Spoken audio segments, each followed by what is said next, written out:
everyone, welcome back. It's Kathy NYC_2_LA here with another video. I just want to apologize for taking so long to upload a new video. I'm back and I'm here to give you guys some of the warning signs that Tonie had experienced with Barry. I feel that a lot of people can relate and a lot of girls can see similarities with themselves and with Tonie's story.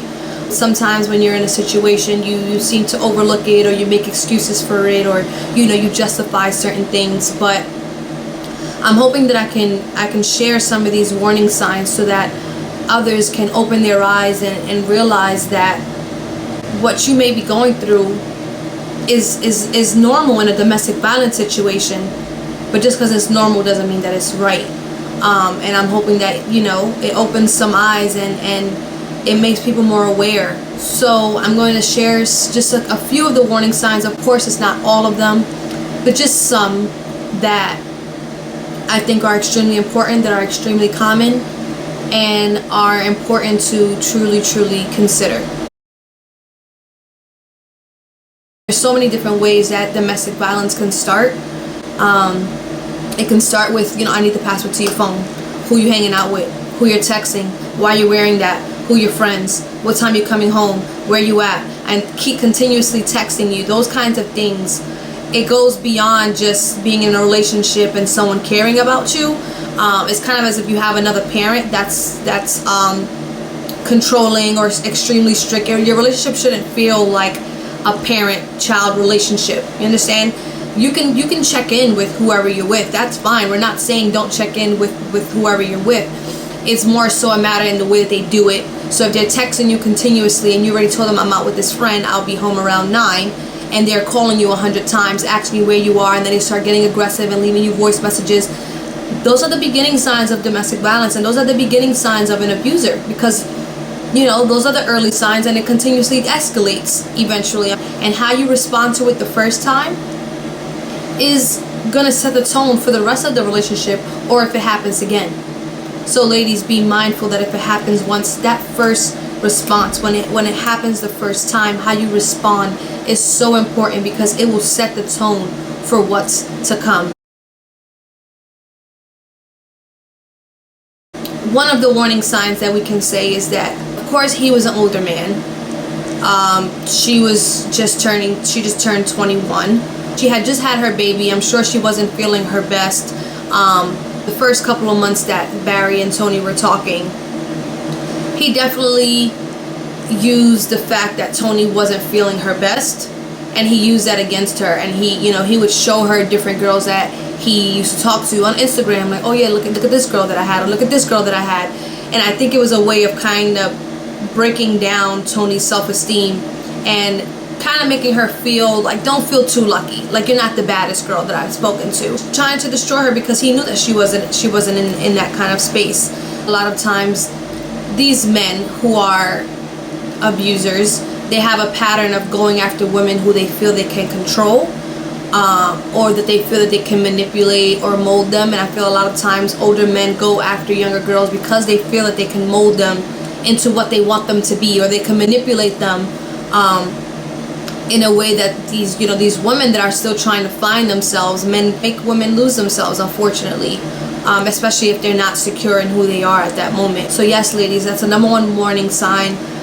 If you feel that someone's kind of playing on your vulnerabilities, or being way too nice, like, tell me all of your struggles, tell me what's going on. And I'm not saying that all men are ruthless and all men are going to be abusers and they just manipulating you or trying to deceive you, but truth of the matter is, like, these men are trying to find a way into your heart and trying to get a soft spot. So of course they always appear loving and caring at first. Play it safe and go a little slow, and don't always be a completely open book, because sometimes a person can use those flaws against you and break you down in that way. Another incident happened where he moved into my aunt's house. My aunt had said that he had to leave the home. He got upset and he ended up spitting on Tonie. And so, of course, it got into a big fight. But that was yet another warning sign, in that he disrespected her when he felt that he didn't like what someone had to say to him, or if he felt like he was kind of losing control, or he felt that his manhood had been compromised in some kind of way, he feels the need to exert his power yet again. And that's another warning sign that I think people have to take notice of it. And of course, after he did it, he apologized and said, "I love you, I'm sorry, you got me out of character." And ladies, that is another warning sign. When these men do something, they quickly turn the guilt onto you, as though it is your fault that he got out of character, and that he put his hands on you, or he disrespected you in some kind of way. Disagreements are normal in a relationship. Getting out of character, yeah, I may get upset, but just because I'm upset doesn't give me the right, or it doesn't justify the fact that I laid my hands on you. So ladies, when a man does that and he does something to you, and whether he hits you or he slaps you or calls you a name, and he tells you, but you got me upset, you got me out of character, it's your fault, you got me mad, you pushed me to the edge. Ladies, that is a warning sign. It is not your fault that he put his hands on you. It's not your fault that he got out of character and that he didn't like something that you had said. And it literally breaks my heart when I see girls writing me saying, "I got into a heated argument with my husband or baby's father or boyfriend, and we got into a heated argument and he put his hands on me, but he apologized and said that he's sorry, it's not going to happen again." And that is a story that is too often told. And Tonie went through it. Whenever she felt the need to not raise her voice, but raise her concerns, and she felt the need to speak out against something that she didn't like. He didn't like that his manhood was being challenged, and he felt like, oh, I have to show you who's the man, and I'm going to lay my hands on you to remind you who's the man. And then I'm going to apologize and tell you that I love you and I'm sorry, and that I was just out of character and you got me upset. You did this. That's a warning sign, ladies, and you guys have to get out. Because if it happens once, it will happen again and again, and it will only get worse. One of the most common things is that children are used as a pawn in this game. Far too often, I think, firstly, women stay in these kinds of relationships because they want, a happy family. They want their child to have two parents. Any parent would. Of course, it's great to have two parents in a household. It creates more stability.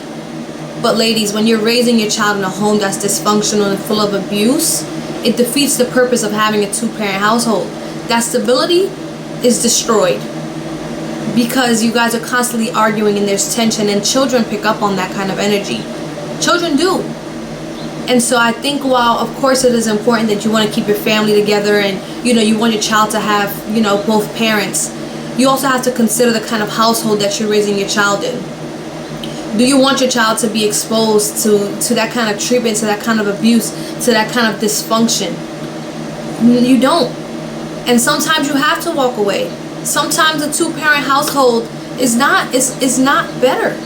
If it's dysfunctional, if it's unhealthy, it's detrimental to everyone involved. And ladies, like I said, I understand that you want to keep your family together, and I know that sometimes it seems scary being a single parent, or doing it alone. But first off, it's possible.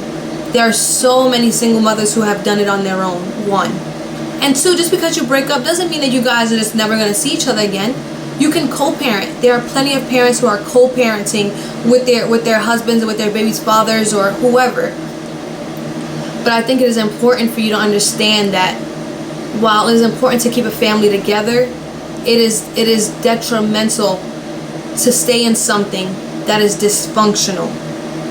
Keeping your family together at the expense of your health, of your well-being, of your child's safety, of your child's sanity, I think it is so important that you guys have to separate yourselves from that kind of situation. And we would tell Tonie that all the time. And even 2 days before she passed, or the day before she passed, when we were taking her to the domestic violence shelter, she kept saying, like, he accepted me and he accepted Charlie. And we're not saying that it's wrong, but we're just saying that, think about the kind of environment you're exposing your child to. Think about, your child picking up on that, your child seeing that he's hitting you. What kind of message are you sending to your child? You're raising a daughter, and she's seeing a man hit her mom. She's seeing arguing raising the voice all the time. That's dysfunctional. And do you really want to expose your daughter to that? Seeing a man hit her? And even for if you're raising a little boy, a boy seeing his father hit a woman. Do you want to raise your child like that? It's sad because children who are exposed to abuse during their upbringing are more likely to be abusers. So you have to break that cycle. You have to break that cycle. You're not alone in this fight. There are so many women going through it, and I'm hoping that we can get to a place where we remove this stigma, where we have these conversations, because 1 in 4 women are experiencing domestic violence. We all need to be more supportive and less judgmental, more understanding, more compassionate, and more willing to help, and more willing to uplift rather than push down.